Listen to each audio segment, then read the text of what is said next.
তিন দিনের আন্তর্জাতিক সংলাপ stakeholders dialogue take away to the high level conference on the Rohingya situation শুরু হয়েছে।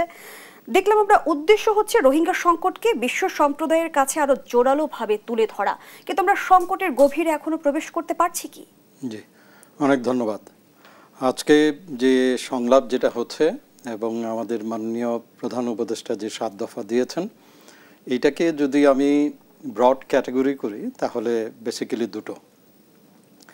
একটা হলো যে রোহিঙ্গাদেরকে পার্মানেন্টলি, ভলান্টারিলি, অনারেবলি তার নিজ দেশে ফেরত পাঠানো, এইটা একটা। আর আরেকটা হলো যে এইখানে যে রোহিঙ্গা যারা আছে সেই রোহিঙ্গারা যেন খেয়ে পড়ে বাঁচতে পারে এবং সামনের দিনগুলোতে তারা যেন নিজেদেরকে তৈরি করতে পারে ফর দ্য চ্যালেঞ্জেস যেটা তারা সামনে ফেস করবে, অথবা মিয়ানমারে ফেরত যাওয়ার পরে যে জিনিসটা ফেস করবে সেইভাবে তাদেরকে প্রস্তুতি গ্রহণ করা। সো এই দুটো যদি ব্রড ক্যাটাগরিকে আমি যদি বলি, প্রথম যেটা বললাম যে তাদেরকে প্রত্যাবাসন তাদের দেশে, এখন পর্যন্ত সেই রকম কোনো সিগন্যাল অথবা ইন্ডিকেশন দেখছি না, কারণ এর সাথে অনেক বিষয় আছে, জটিলতা আছে। সেই বিষয়গুলো যদি সুযোগ দেন তখন আমি আলোচনা করব। দ্বিতীয় অংশ যেটা, অর্থাৎ এখন যারা রোহিঙ্গারা কক্সবাজারে আছে তাদেরকে বাঁচিয়ে রাখা এবং সামনের চ্যালেঞ্জের জন্য প্রস্তুতি গ্রহণ করা, এটাই অনেক ধরনের চ্যালেঞ্জ ফেস করছে। এর আগে আমরা জানি $12 করে তাদেরকে দেয়া হতো, সেটা হাফে নেমে এসছে, অর্থাৎ 6। এই $6 দিয়ে তাদেরকে বাঁচিয়ে রাখাটাই ডিফিকাল্ট। এবং আন্তর্জাতিক অর্থ সহায়তা কতটা আসলে কার্যকরভাবে ব্যবহৃত হচ্ছে সেটিও নিশ্চয়ই একটি প্রশ্ন।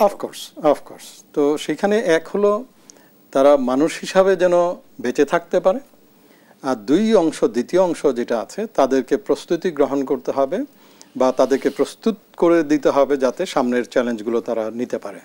সে চ্যালেঞ্জগুলোর মধ্যে কি, সে ফর এক্সাম্পল যে তারা এইখানে যে প্রায় 12 লক্ষ প্লাস রোহিঙ্গারা আছে, এরা কিন্তু ট্রমাটাইজড একটা জনগোষ্ঠী। তাদের সামনে দেখেছে তাদের মাকে মারছে, বাবাকে মারছে, ছেলেকে মারছে, আত্মীয় স্বজনকে মেরে ফেলছে, তারা নিজেরাও ইনজুর্ড। সেই রকম একটা ট্রমাটাইজড একটা সোসাইটি যেখানে তাদের কোনো লিডারশিপ নাই, যারা নিজেরা নিজেদের নিরাপত্তা নিশ্চিত করতে পারে না, এডুকেশন নাই, অন্যান্য সোশ্যাল যে সকল অ্যাক্টিভিটিস আছে সেগুলো তারা করতে পারছে না, একটা কনফাইন্ড একটা জায়গার ভেতরে আছে।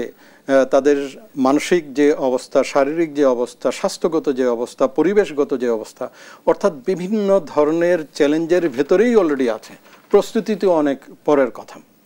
সো এই যে সংলাপ যেটা হচ্ছে তাতে করে আমার কাছে মনে হয় যে দ্বিতীয় অংশ যেটা আছে যে তাদেরকে বাঁচিয়ে রাখার জন্য যে অর্থ সাহায্য এবং অন্যান্য যে সাপোর্ট, এই সাপোর্টটা আশা করা যায় যে মোটামুটি একটা পাওয়া যাবে।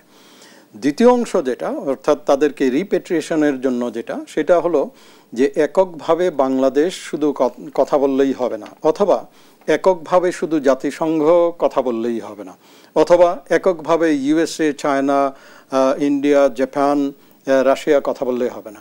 প্রত্যেক স্টেট এবং নন স্টেট স্টেক হোল্ডার্স যারা আছে ইনক্লুডিং বাংলাদেশ, প্রত্যেককে সিনক্রোনাইজড ওয়েতে একটা প্রেশার ক্রিয়েট করতে হবে যাতে করে মিয়ানমার কর্তৃপক্ষ বাধ্য হয় এদেরকে নিয়ে যেতে।